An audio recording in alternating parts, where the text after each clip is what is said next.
Ake gore di kgone go tsamaya bonolela mo godimo ga motlhabana ga o ka lebela loto la kana la hale it's a pad it's not a hoof so this pad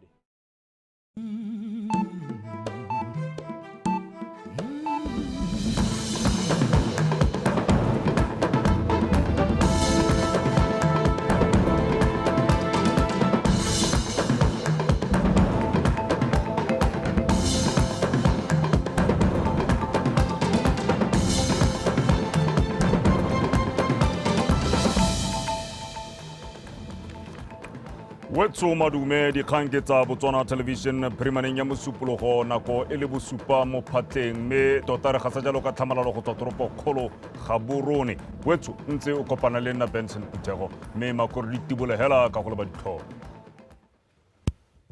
Tautona Dr. Mokgweetsi Masisi o kwa Seoul South Korea go tsena Puthego ya Korea Africa e simololang ka moso Badiragatsi ba monogae ba rotloediwa go tsaya tiro ya bone ka tlhoafalo gore ba tle ba itshetse ka yone. Mo metshamekong wa go hula ditlhobolo, Carl Hall o sireletsa jalo katlego ya bomampodi jwa kgaitsano ya Airgun shotgun mo letlhakoreng la borre la PCT. Wetso seno ke dikgang mme yo ranolang ka puo ya tla bidiwa Boinelo Ntshole. Tautona Dr. Mokgweetsi Masisi le mohumagadi wa gagwe ba setse ba gorogile kwa Seoul toropokgolo ya South Korea go tsena Puthego jalo ya Korea Africa e tla bong e tshwarwa e lela ntlha mo ditsong go tloga mo tsatsing la ka moso go tsena ka laboraro. Tautona Masisi o tla bo a na le botautona ba mafatshe mangwe kwa Puthegong eo le bagolwane ba mafatshe ba ba hapegileng. Lefatshe la South Korea le ikaelela go tiisa kgolagano ya lone le mafatshe a kgaolo ya Afrika.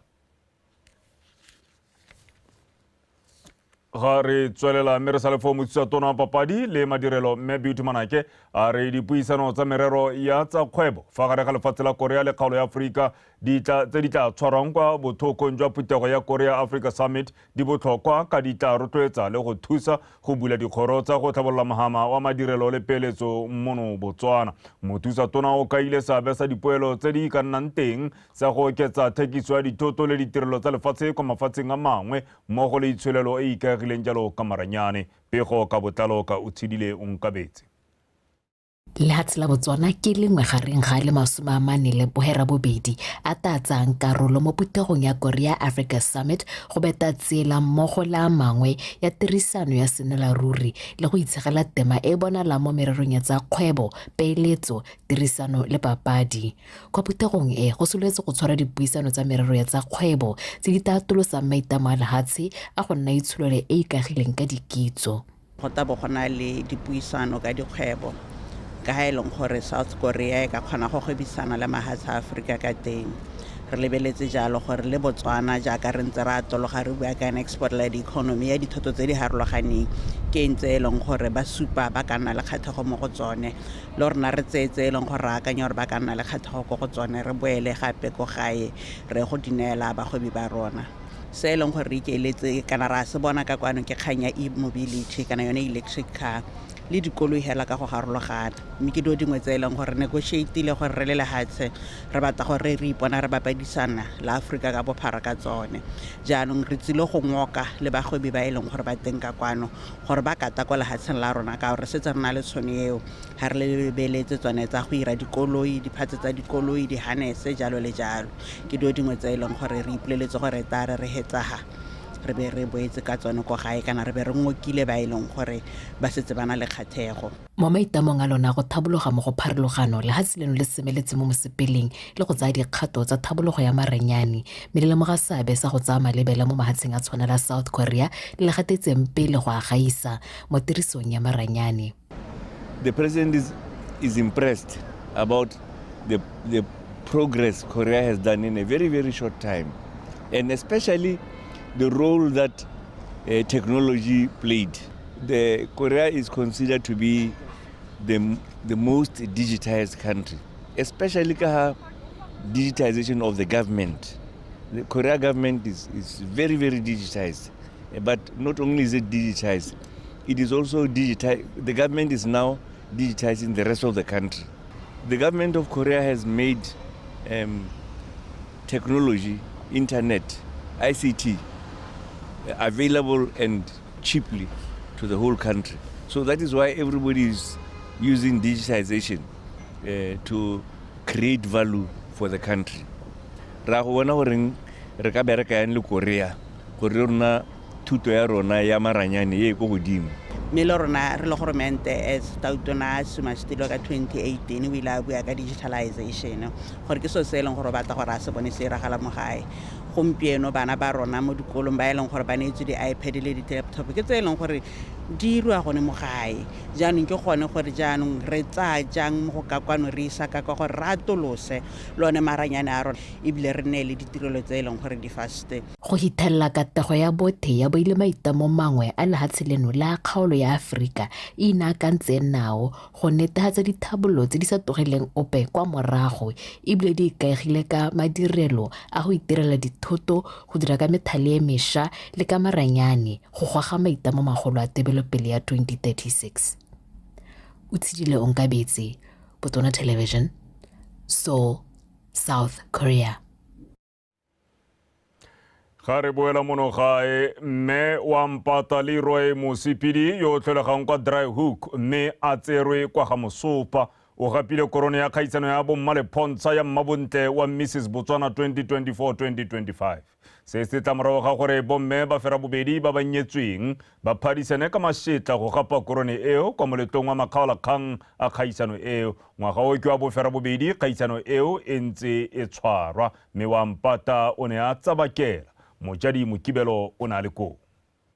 Kgaisano e ya Mrs Botswana e gola ngwaga le ngwaga mme e nnile le dikatego mo go nneng pinagare mo go emenno ke manyalo a tileng a thailwe mo go direng sengwe le sengwe mo pontsheng go nna le morero ke monokeng le lorato gareng ga tse dingwe. Bomme ba ne ba kgathisa leitho mo segonjo jaaka ba ne ba supa bonte le bokgeleke mo magatong o theka boraro a kgaisano. Wa mpata Leroy Mosipidi a supa ha a gapile dipelo tsa babogedi ka bontsi go simolola le go ya motsubong wa kgaisano e ka jana a na supa bokgoni le botsipa jo bo go godimo le ditebego tse di kgatisang leitho. Tebelopele ya gagwe ke go nna moeledi wa go emano ke manyalo le malwapa a renang ka kagiso le boitumelo mme a le malala a laotswe go dira seo. I have a team that is rallying. Ke na le setlhopha se senkemeno ke go thomisa gore go ithokotsa game go tsamaya sente mo dikgaisanong tse. Mabonte wa pele a bo a le go emano ke mohenyi wa gompieno. Modimo ke o Batswana are willing to help, reach out and ask for help. Ebile o itse gore korone ha se ha go ile nosi ke ha go le Batswana e tsolofanye. See you at Mrs Universe. Bothe ba ba lemogang botlhokwa jwa mohama wa mabonte ba bo ba opelwa le gofi ke boeteledipele jwa Mrs Botswana. Advocating for happy. Re le lekgotla re itemile go netefatsa ga lehatshe leno le tuma ka manyalo a renang ka kagiso le boitumelo. Manyalo le malapa. Mme wa mpata Leroy Mosipidi o longwa serota ke mme Kgosego Jamison ga mme ke ataretse molefe a gapile maemo a boraro. E tare ka kgwedi ya Phalane a lebe ko lehatsheng la South Korea go ya go emela lehatshe leno ko dikgaisanong tsa Mrs Universe. Mojadi Mokibelo, Botswana Television, Gaborone. Mo Parlamento wa Boteti East re se tlomolela tisitswe a re maikaelelo a puso ke go bona badiragatsi ba kgona go itshetsa ka bodiragatsi le ditalente tsa bone go itlhamela jalo mebereko. Fa bua kwa dikgaisanong tsa bodiragatsi jwa segaba Katara Stinkane le mmino wa polka kwa Tlhapane re le latisitswe a re seo se tsamelana le setlhogo sa dikgaisano tsa bodiragatsi sa monongwaga sa tlhabololo ya itshwelelo ka kgwebo kana dikgwebo tsa botaki le bodiragatsi. Se ba etseng Tebogo wa bega. Badiragatsi ba ka tshwara le 165 le bothano go tswa ko metseng e tshwana Gumare, Maung, Tonota, Mahalaphe, Serowe le mo kgaolong ya Boteti ba ne ba tsa karolo mo dikgaisanong tse. Mme maikalelo magolo a puso mo go rotloetseng dikgaisano tse ke go bona badiragatsi ba thabologa ebile ba gola ba kgona go itshetsa ka ditalente tsa bone. Se ke so se se tona se le gore le tautona wa lehatshe le Dr. Mokgweetsi Erika Masisi wa supa jalo gore ka ngwao ya rona re ka itirela ditiro a re itseng jalo gore mo setlhogong sone se sa be se go supetsa jalo gore ka botaki le bodiragatsi ja gago o ka itirela ditiro gape yone this competition ya ka re halo jana le yone gape re neela sebaka go supa dikhumo tsa dingwao tsa rona re le Batswana. Badiragatsi ba kgothadiwa go tsaya tiro ya bone ka thwagalo ka le botlhokwa mo setšhabeng. Melaetsa e ba e anamisa e na le bokgoni jwa go kgothatsa. Artistic expressions and creations carry powerful messages that bring hope, unity, social cohesion, and Bodiragatsi bo na le melaetsa e kgotlatsang e neelang tsholofelo le go tsisa tshwaragano mo bathong le gone go amogana ditso tsa dingwao tsa rona. Ka jalo badiragatsi ba tshwanetse go lemogiwa mo tirong ya bone. Valued because they have a way of reaching out to a majority of people through their talents and inspire that positive change. Tiro e le dirang badiragatsi ke tiro e tona. Re tswa kgakala ba gaetso re tshegaitse ngwao ya rona ka mmino le bodiragatsi. A re tsweleleng ba gaetso gore bašwa ba te ba ithute ngwao ya rona, ba te ba ithute botshelo ja rona mo mminong o ntseng re o tshwere. Re o Tempesi wa Phalape, Re Michael Monang wa Phalape le Re Ginger Ramatebele wa Mahalape ba gapile maemo a ntlha mo go letseng Setinkani, Katara le Segaba ka go latelana. Ha setlhopha sa Ngami Delta Polka Dancers go tswa Maung se gapile maemo a ntlha mo dikgaisanong tsa mmino wa polka. Bahenyi bao ba ta emela kgaolo go dikgaisanong tsa makgaolakgang tse di tla tshwarwang kgwedi e tlang. Sebaetseng Tebogo, Botswana Television, Tlhapane. Mogokgo wa sekolo sa Kgaswe International School kwa Phalape mme Pauline Molebatsi o lebogetse thuto e ba e filweng ke barulaganyi ba thulaganyo ya talkback e akaretsang tiriso ditagi le diritibatsi maele a botshelo le thuto ka bolwetse jwa HIV/AIDS. A re tse tsotlhe di tla ka nako e maleba ka jana e le sekolo ba tla kgona go di amogana le baithuti segolo jang ba basetsanyana ba go lemogang e le bone ba e tlhokang bobe pego ka ke ipidile ga o lebale. Dipatisiso di supa fa bana ba basetsana ba amega thata fa go tla mo kanamong ya mogare wa HIV/AIDS ga go bapisiwa le bana ba basimane. Mme ba talkback show ba re ba bone go le maleba go tla go abelana maele le bana ba Kgaswe International School bogolo jang ka ba lemogile fa dikolo tse di ikemetseng ka nosi e se gantsi di bona sebaka sa go etelwa ke ba ba isang dithuto ka HIV and AIDS. The results of bias have shown us that there are a lot of new HIV infections. That is one. Two, the results also show that Maduo a supa fa go na le dikgetsi tse dišwa tsa mogare wa HIV and AIDS. Maduo a supa fa dikgetsi tse dišwa tse tsa mogare di bonala thata mo baneng ba basetsana ba ba dingwaga tse di 17 fa go tshwantshangwa le ba basimane. Ka jalo go supa fa go tshwanetse go rutwa bana ba basetsana mo go tseneletseng ka tsa mogare wa HIV and AIDS. But if we take the same age category in girls, we find that we have cases of new infections. Go nna le botsalano le go phuthologela bana ba basetsana go kaiwa e ka nna selo se se molemo ka se se ka ira gore bana ba se ka ba boiha go bua le baruta bana kana botsadi ka mathata a botshelo a bana nnawo.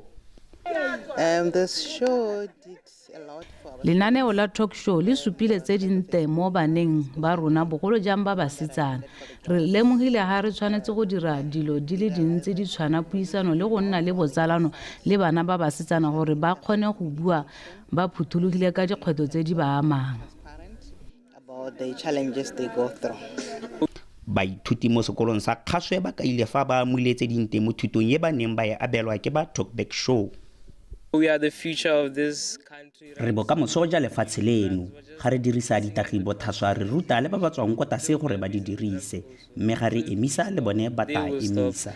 In future I no need to get scared and I feel confident that I may be a great person. Mo isagong ga kena go nna le letshogo ke tla nna le matharathara le go nna motho yo botoka go builwe ka go nna motho yo kgethegileng ga ke nna motho yo kgethegileng seo se tla nthusa go rarabolla mathata. The way of talking and the way of telling me. So I was thinking that Why can't I be a great person today? Ba talkback ba dirisa methale ya ithuthuntso go amogana dikitso le maele ka tsa mogare wa HIV/AIDS le dikgwetlho tse dingwe tse di diragalang gangwe le gape go barutabaneng baithuti le setšhaba ka kakaretso ba gasa molaetsa mo thelebišeneng.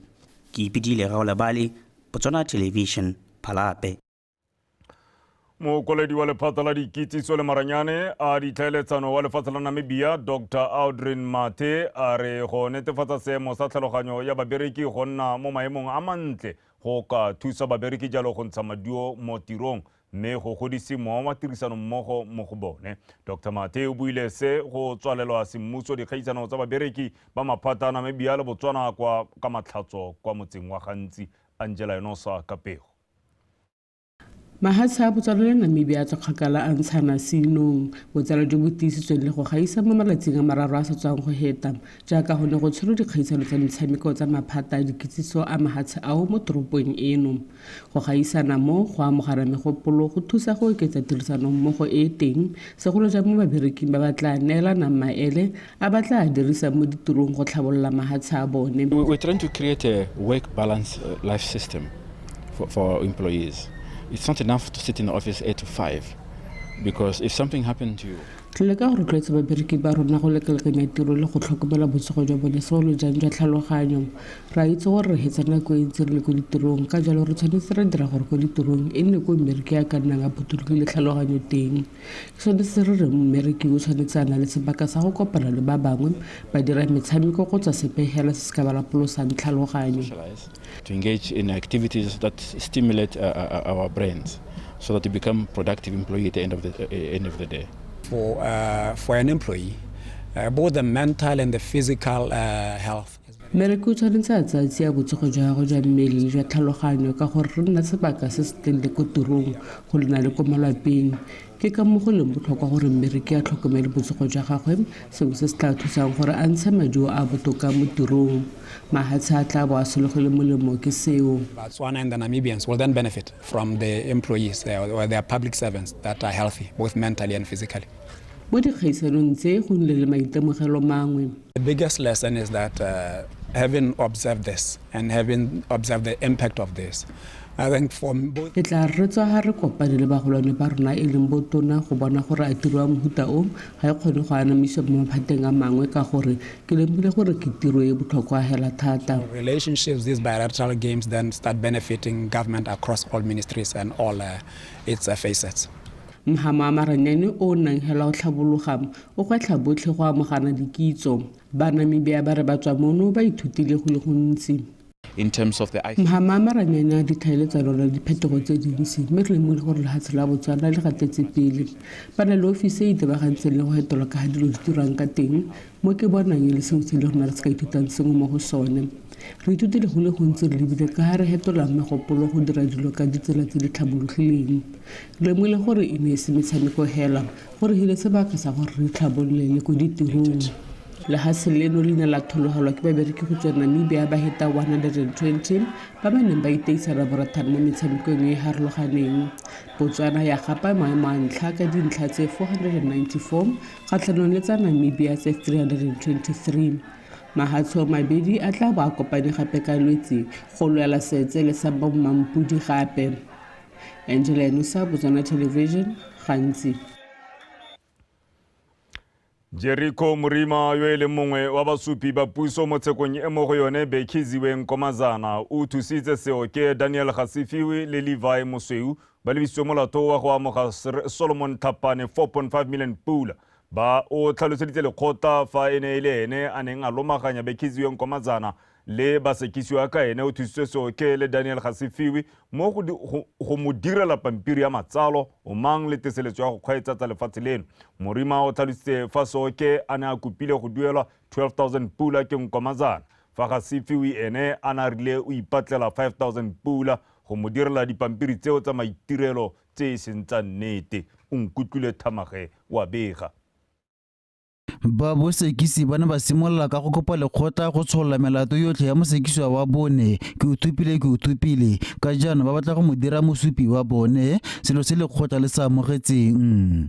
Mosupi wa ntlha wa puso Jericho Morima o ne a tlhalosa ka go kopana la ntlha le mosekisiwa wa ntlha Bekisweng Komazana fa mo kopa go mo golaganya le bangwe ba ba ka mo dirilang setlankana sa matsalo o mang ga mmogo le teseletso ya go kgweetsa. A re ka tseo tsotlhe ne di batliwa ka bofefo ke mosekisiwa wa ntlha go ne ga nna motlhofo go ka mo golaganya le tsala ya gagwe o thusitse Soke ko lephateng la kwadiso matsalo le dintsho go mo thusa, mme Soke o ne a kopa go duela 12,000 pula go ka dira setlankana seo le karata ya omang. Morima a re o ne a tsaya fela 8,000 pula mo go Komazana ka nako eo. A re mo sebakeng sa malatsi a le 5 ba ne ba neelang Komazana setlankana sa matsalo le go mo laela gore a ye go dira omang.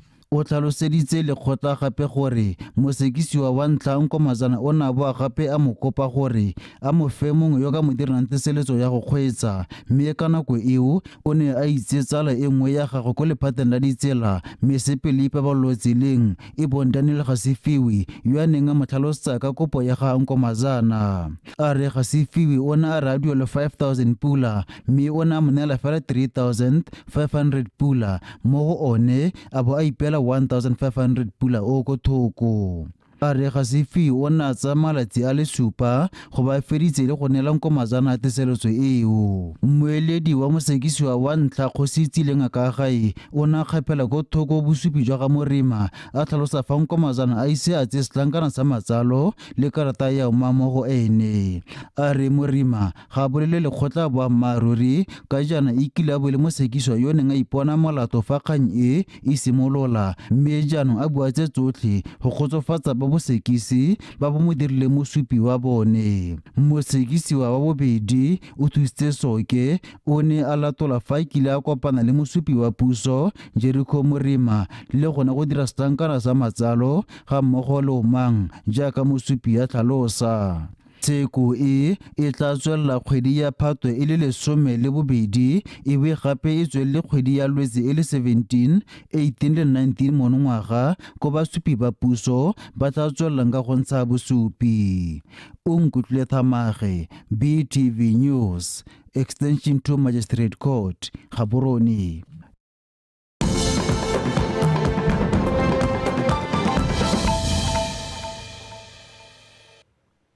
Wetswa le gona o tshubang se gona sa ditshwantsho tsa tsekela mosupologo se tebosigo tlhola gararo se ke dikgang tsa Botswana television mme ga re tswelela go tlhalosiwa jalo gore meletlo ya ngwao e dira gore motho a ikutlwe a amogelesegile a lomaganya motho le tumelo mokgwa boleng jwa ditso tsa gagwe jalo se se builwe ke mothusatsona wa dikgaolo le tlhabolomagae Metalite Monnakgotla jaaka na a simolodisa maitiso a Macheng bushfire a neng a tshwere kwa Gutshwa ka mafelo a beke nna modungwa o na le ko.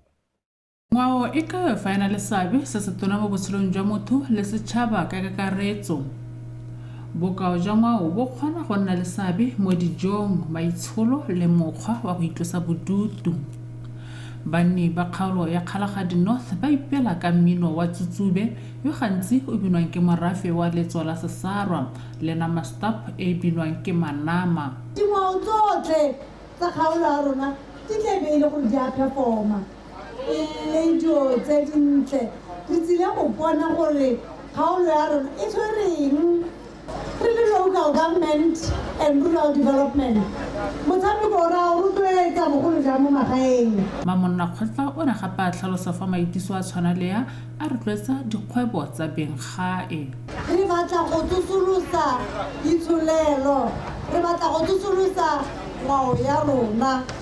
Tiro e ntseng jaana botsadi e batla bogolo jang e batla bone ba rotloetsi mme go bona gore ba rotloetsi go dinalo. We actually want to keep all our hotels fully booked all the time because re batla go lwantsha letlhoko la ditiro mo kgaolong e re batla go bona dihotele tsa rona di tletse nako le nako ga go nna le maitiso a go nna jaana. District, and therefore this can also now conceive employment or address unemployment issues in the region. Maitiso a tshwana le a fa batho sebaka sa go ipela go lapologelwa le go hokotsa go gatelelwa ke maikutlo. Neo Modumwa, BTV News, Botswana. Tona wa dikgaolo le tlhabololo magae re kgotla utlwetse wa kgotse banni ba motse wa Kgagodi go bo ba setse morago maikemisetso a puso a go rotloetsa le go godisa tokafatso matshelo a tšhaba eno wa kgotse se morago ga go bolelelwa fa lobo la kgotlako le butsweng bošeng la agilwe ke moagi yo tlholegang mo motseng wa bone. Mamusi Siska wa bega ba talaote ba Kgagodi le bone ba tla nna le lobo la kgotla le le bulegileng ebile le na le selebego se se kgatlhisang. Go tla tshwarelwa diphuthego tsa kgotla le ditsheko mo leobong le la madi a fetang 300,000 pula. E re ka puso ya lefatshe leno e itlamile go tokafatsa matshelo a setšhaba e gatelela gore ditiro tsa ditlhabololo tse di dirwang ka madi a abelwang dikgaolo tsa botlhophi di fiwe beng gae. Se ke se itumeletseng ke gore ga gona gope ga go hapogilweng tshwetso e tsoreng ke puso gore ka dipaka tsotlhe ga re dira ditiro mo metseng ya ronae a e ka nna tsa dikago a e ka nna tsa bao ba bana dijo ko dikweleng tsa dikago re dirise the local artisans.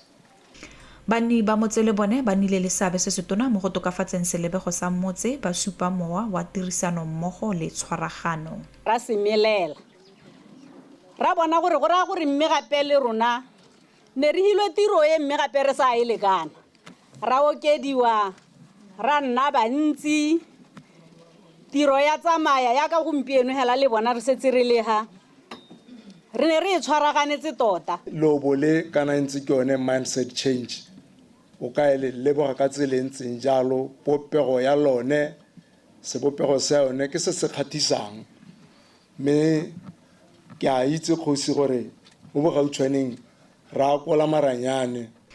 Lentswa banni ba itumelela leobo le motse o faraferwe ke dikgang tsa go lwela bogosi. Difeisi di abetswe mme selo se go thamaletse hela gore ke mang yo ka tsang bogosi yaano bogosi jo re bo bona thata ko dikgoteng tsa rona tse di potane kwale ka ga re thomaganang ka teng go bo go ye go nna le mo dibukeng tsa ditso ko motobong wa ditso e be re dira gore jaaka motse o tshwana le wa Kgagodi ke motse o tswang kgakala o na le ditso jaanong a go seka ga runya dikgotana mo go one. Morafi o rotloeditswe go tlhokomela ditlhabololo tse di mo motseng wa bone le go tswelela ka mowa wa tshwaragano go yeng pele. Go ne gape ga nna le go ribolola sehikantswe se se kwadilwe maina ba gaka bantwa ya lefatshe ya bobedi. Mamusi Siska, BTV News, Kgagodi. Moruti wa kereke ya St. Bethel Apostolic Church Dr. Kifilwe Giwa a re baeteledipele ba dikereke ba tshwanetse go nna sekao mo diphuthegong tse ba di eteletseng pele ka go sala molao le a sekeresete morago. A re ope fela yo etelelang phuthego o tshwanetse go nna boikobo le boineelo. Moruti Dr. Giwa o ne a bua kwa moletong wa go tlhongwa ga baruti ke o lebogile Radipotsane wa bega. Baruti ba le bane ba papasatswang go tlhomamisiwa semmuso go nna dibishopo tsa kereke ya St. Peter's Apostolic Faith Mission mo dikgaolong tse di harologanyeng mono Botswana ba lebagano ke tiro ya go etelela le go tsweledisa melao ya kereke e. Moruti Dr. Giwa ba kopile go ya go diragatsa thomo ya ga Morena Jesu ya go rera le go ko. So bothata jwa rona re le dibishopo re batla batho ba ba re batla re be re rata batho ba ba re rata and then tiro ya modimo ya safari because of re direla motho wa nama le mati. Hallelujah, amen. So ka tsela gompieno ke batla go kgothatsa dibishopo gore nela modimo mebele ya lona nnang le moya wa kutlwelo botlhoko ko modimong gore modimo a tla le utlwele botlhoko. Le go bua le bana ba batho ba tsamaya mo nageng bana ba rona ba lategile ga se mo maubelo hela di motsa bo go ga bona go west go thomola pelo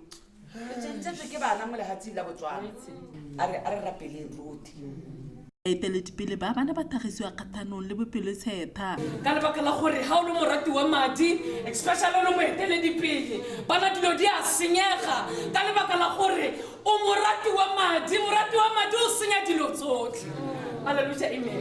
Ke dumela gore ga ke bue le batho ba go tlase. Ke bua ka mme le bontate ba tlhaloganyang tsela ya ga Jehova. Ba tsamaileng go le thata go le tsietse. Ha ba amogela tiro ya bone ntšha bogoi bo bone ja tshepisa go tsaya phuthego ka tekatekano. Jaaka tautona wa rona a re re dire mindset change. Ke tsa go le rona mo kerekeng ya rona go tshwanetse go nna jalo re go nna pelotlhomogi le mo bathong ba re ba eteletseng like o kgaolong e ke tswang go yone mine o ne wa tswalwa mme seemo se bokete gone koo jaanong se bata e le gore rona baetapele ba dikereke re go bona gore ba tlhokileng re ka dira jang ra ba thusa ke bile ke a go emisa ditiro tse dingwe tsa metsa ka ha senameng ke bereka ka ha moyeng ke a go togala ditiro tse dingwe ke di batala mo go nthusa mo go tsone dubui ka go harologana kwa moleteng o ba ruteditse phuthego go thopha mo dithophong tsa setšhaba tse di tang ba kopilwe gape go kopa madi kwa mananeong a puso a tshwana le tšhamatšhama le thuo le toto go simolola dikgwebo tse di ka tokagatsang matshelo a bone ke o lebogela Radipotsane Botswana Television Maubelo.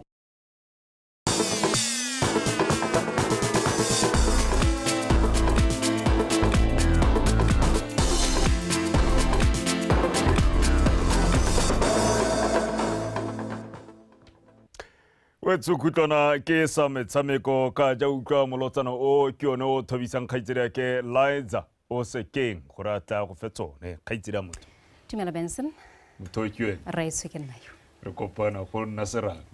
A se te bosigo go gorogile kgaitsedi ka ya no ke nako ya gore ha o no o beile khiteng ya tranka o go isenka o ntshe motlhangoma. Le phoma le tonki le trouble ja go ntse jalo mo ga mo go tama ba rise thank you khaitsedi ka tla ke go leboge khaitsedi ka go etshoma dume na ke Liza o Sekeng ka tsa metshameko mme re di simolla hela ka motshameko wa Airgun. Carl Hall o sireleditse bomampodi jwa gagwe jwa kgaisano ya Airgun shoot mo letlhakoreng la borre la PCP a sena go kokwanya dintlha di le 150. Kgaisano eo e ne e tshwaretswe kwa BDF Tshele Range kwa Rasisa. A rutlwe pego ka Lydia Poloko. Moraga ditikologo tse 20 le go phadisana mo ditikolong tse 5 di akaretsa go hula thobolo e la go dimo ga tafole go hula o bapisitse pale gareng ga tse dingwe Hall o kgonne go kwanya dintlha di 150 go fetoga mo fenye le kgetho la bedi ka tatelano maemo a bobedi a gapilwe ke Kyle Ryan ka dintlha di 120 fa Mohammed Khan a wetse mo go boraro ka 110. Sabiha Ali o gapile tlotlo ya PCP mo go bomme a sena go kwanya dintlha di le 100 mme a sala morago ke Hannah Ryan ka di 70 fa Anisa Nabi a feditse mo go boraro. I'm very happy with what happened. It was challenging of course because of the wind. Ke itumeletse tshameko ya me lentswa seemo sa bosa se ne se sa jese diwelang ke fentse kgaisano e ngwaga o fitileng mme go itumedisa go e fenya gape mo ngwaga. Last year, so it's nice to win it again. Mo letlhakong la open gone Pattern o dule ka tsedidi ka dintlha di 100 fa Leonardo le User Russell ba feditse mo go boraro la bobedi ka tatelano eo. It was okay. Very challenging, very difficult in this weather. We had a lot of rain, a lot of challenges. Ine se tshameko e bonolo ntateng ya seemo sa bosa se se ne se dira gore re ska ra kgona go hula sente. Experience, had fun, some good long range shooting. At the end of the day, I guess it was worth it. Samarine o fentse letlhakong la calls a sena go kwanya dintlha di 170 le go gapa tlotla ya motshameki yo go kwantseng dintlha go gaisa maemo a bobedi a tsere ke Amarana B fa Ayesha Hussein a wetse mo go boraro. I was in the cold categories. The weather, it was raining and it was also really windy, and my competitors. Mo madio a mangwe re leba mo letlhakong la dingwaga tse di ka fa tlase ga 21 Asma Nabi o dile ka tsedidi ka dintlha di 120 a lengwe sortwa ke Cameron Juris ka 100 fa Nabela Kaila a feditse mo go boraro ka tse di le 17. Ayan Sharif o tlhopile jaaka motshameki mo motlana yo gaisitseng fa Donald Elene mo fenyi wa tlotla eo mo letlhakong la Spring. Modula stilo wa tlhopha sa Gaborone Rifle John Smart a re itumeletse ka fa kgaisano eo e tsamaileng ka teng ka jana ba itemogetse kgolo mo dipalong tsa ba tsa karolo. Best attendance so far, out of all the competitions that we've had in the past, we had 53 shooters, which has been phenomenal. You know, the previous competition, I think we had about 40. Ke sa ntlha re nna le dipalo tse dintsi go tswa mo dikgaisanong tse di fetileng. Ke itumelela go bona dipalo tsa banana di oketsegile jaaka gompieno. Maikaelelo a rona ke go godisa batshameki ba tlhwatlhwa ba ba tla emelang lefatshe leno kwa dikgaisanong tsa mafatshe-fatshe. Our goal is to have to make shooters out of the youngsters so that they can go out and represent us one day at an international level. Kgaisano eo ne ukile batshameki ba le 53 ba phadisana mo ditikolong tsa Springer, PCP ga mmogo le ya Open Class. Lydia Boloko, BTV Sport, Rastesa. Mo tse dingwe mo tabogi wa Lefika Athletics Club se sebo Matlapeng ke ene mo fenyi wa lebelo la 21.1 kilometers la kgaisano ya Molepolole half marathon e neng e tshegeditswe ka Sontaga kwa Molepolole. Matlapeng o feditse lebelo leo mo nakong ya ura le metsotso e supa ke gore 1 hour 7 minutes. A re tlwe Jessica Pilane. Mo lebelong le la 21.1 kilometers le ne le simolla fa le balela metshameko la Molepolole. Matlapeng ona itlhoma kwa pele fela fa go emelelwa mme a tswella fela jalo go fitlhela a fetsa mo maemong a ntlha ka nako ya 1 hour 7 minutes a ba ikgapela 5000 pula. O ne a latelwa ke baka matlhomogo a bobedi mme ena a gapa 3500 pula fa Karabo Teko wa Joining Athletics Club a tsera boraro mme a tswa ka 2500 pula. Ile semo sa ka ne ke sa tsoga sentle ka teng ke tsa kere ke nako ele e botoka thata ke compare la ke siamele le hane ke sa tsoga sentle gompe go ra re hane ke tsogile sentle ka bo ke tabegile nako e fast mme ka batla go correctwa hale mo di water point le di marshal go se gona lane le gore ne di gona le go shota di marshal te so go mateng go shota ga di marshal go ira gore khantele e be go nna le go timela ga re isia. Mo lebelo la 10 kilometers mo letlhakore la bomme ke filo ga le itsiwe wa Lionsden a ikgapela maemo a ntlha sana go fetsa mo nakong ya 38 minutes mme itseela 4000 pula fa mo letlhakore la borre gone Sylvester Koko wa BDF Club a feditse mo nakong ya 31 minutes go fenya letlhakore leo. First 5 kilometers are tsamara go thana go ni ne re hureletse pheo ha ra go thena 5 kilometers re tla finishing ya no ne re fisa pheo mo le gore very difficult gore motho o ka push up the pace. Ke tumela performance ya mo tota le dire se ditang ke sola ke taira mo go ntseela thata. Michael Magolo a Molepolole half marathon ke go lemoga le go godisa talente mo bateboging segolo jang ba bomme gore ba kgone go itshetsa ka yone. A re rotloetseng bona ba setsanyana girl child a re ba ntsheng mo strateng re ka fa se ke ka itsela mo tsile e setsile e businessman go re ka re mabelo go mpieno ke business wa emela wa re wa tirong mosola marathon go re o register go na le NAKO abo o itshidila ke itshidilwa kere ga bo simola go ipaakanyetsa ka itshidilo bo 5 months le after marathon o tlo bona gore ga go a siama gore o nne hela sa itshidile o tlo bo tswela nna habite nna botshelo ba gago itumetse thata mme ke kopa go le ra kere re ano hela ya ka le re bona mongwa lona go a re itsele. Kgaisano ya bobedi ya lebelo la Molepolole half marathon e ne kgaogantswe ka dikarolwana di le 4 e leng sa 21.1 kilometers 10 kilometers 5 kilometers fun race le 4 kilometers ya bana. Dipaakanya tsa ngwaga boraro tsa lebelo la Molepolole half marathon di tla simolola mme barulaganyi ba lone ba ikwetse mo dikhampaning go tsenya letsogo ka go ba thusa ka tsa madi gore lebelo le la atlege. Jessica Pilani, BTV Sport, Molepolole.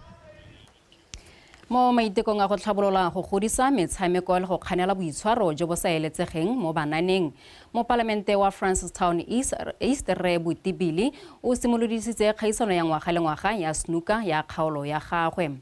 Kgaisano eo e tla bo e tshamekiwa mo dikarolong tse pedi e bonya dikgaolwana tse supa tsa Donga, Satellite North, Selepa, Area W, Ntshe le Newstands. Ha karolo ya bobedi yone e tla kopanya dikgaolwana tsa ntlha tse tharo kwa tikologong ya Makgaolakgang. kgaolwana e tla fetsang mo maemong a ntlha e tla gapa 2000 pula ya bobedi e tla tswiwa ka 1500 pula ha ya maemo a boraro e tla tswa ka 1000 pula.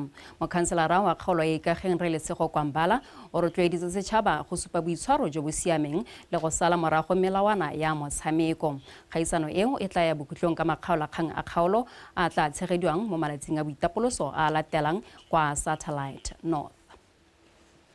Mejano harwetsa dikgang tsa rona mo kamedi wa Botswana Premier League Bernard Mamelodi o tlhalositse ha ba itumeletse go boliki ya bone e fedile ka nako lentswa e simolotse moragonyana ngwaga o fitileng.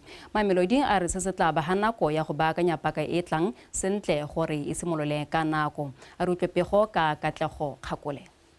Mookamedi yo wa BPL o tsweletse a re le fa paka ya 2023-2024 e ne e na le dikgwetlho tse di farologaneng di akaretsa letlhoko la madi, ba itumelela gore paka e latelang e tla bo e na le morotloetsi mme ba dumela fa seo se tla busa serodumo se liki eo e tlwaelesegileng ka sone. The fact that it finished in record time is a huge achievement for the Premier League. Gore liki e be e fedile ka nako ke phitlhelelo e kgolo re lebile gore dikgwetlho di ne di le dintsi mo pakeng eno mme lebogela gore e kgonne go wela ka nako.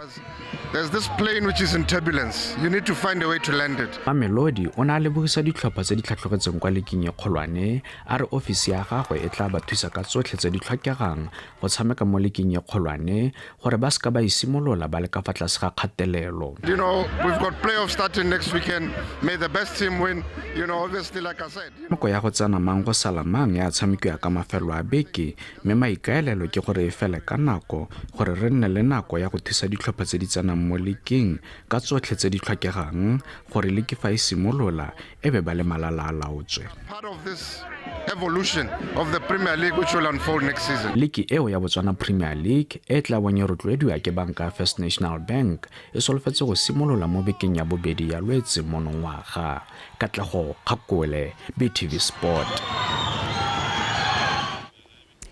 Wetso Katlego Kgakole o na garela jalo dikgang tsa rona tsa metshameko nna lwena a re kopane gape kgante jana ka nako ya bohera bongwe ha ke di go neela jaanong ke dirano tse ka teme ya sekgowa mme kgaitsedi ke Benson Phuthego o emesentle gore gakolla gape dintlhakgolo tsa rona kgaitsedi ya motho le bitsa monate right a re kopane gape mo go la ka moso right o siame ke siame kgaitsedi ditumetse gore mo thata thank you kgaitsedi ya right re mo go be ke otlhe ya kwa ya kgaitsedi ya ke Liza o se ke ka matla metloga le le mo kganye tsa ga go tsa metshameko o tswa re pele re kgagana ke bo ke gape ke go gakola ditlhogo tsa phirimaneng ya mosupologo.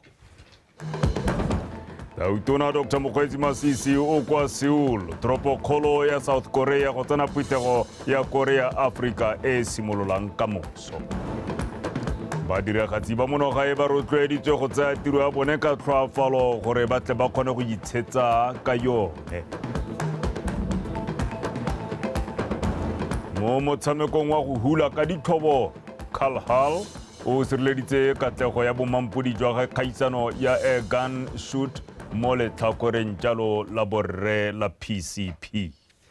Wetso di kganne di le kalo Kgagodi fela nako gangwe le gape ke yone e mabifi re tla bo ra go hetse kwa go batepolo api go utlwa gore mariga ka tlogare a tla rototse matlho a dira ka tsela e tsia mme re se ka ra lebala gore a re tšhentšheng la modisa Tharapana ga go le galalo a gale ya go kgosing a nne kagiso.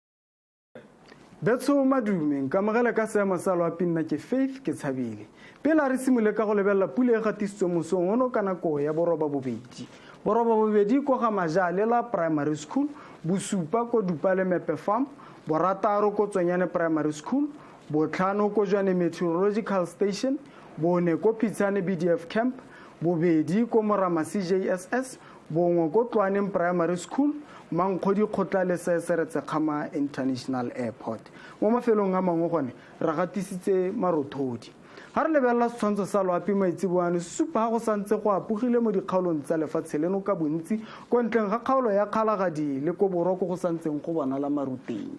Ga re lebelela mo letsatsing la bobedi gone re solofetse gore go bo go apogile lefatshe leno ka bophara.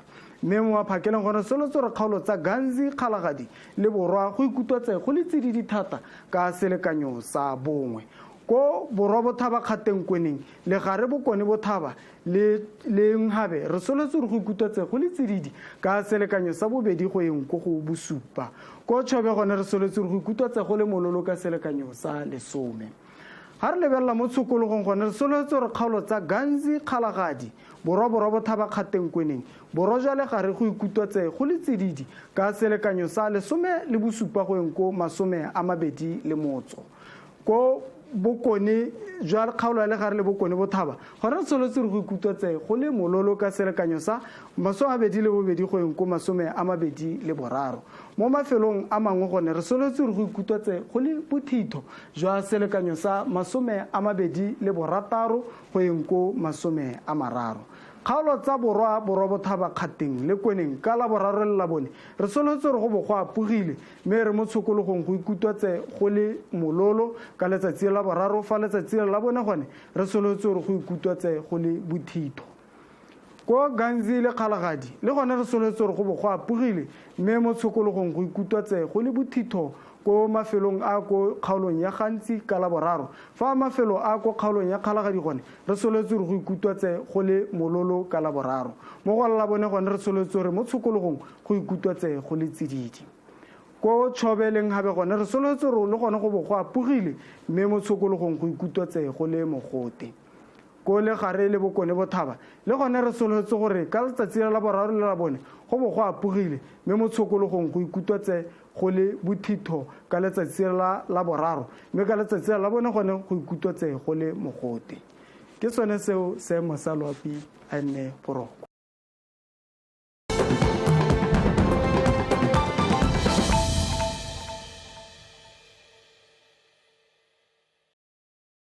So we specifically wanted to have a workshop here because we thought younger generations being trained in culinary arts will represent the future, and the biggest purpose of this week is to promote Turkish cuisine, and the best way to do it, to have a withstanding promotion, is to do it with future generations, and we wanted to come here and teach them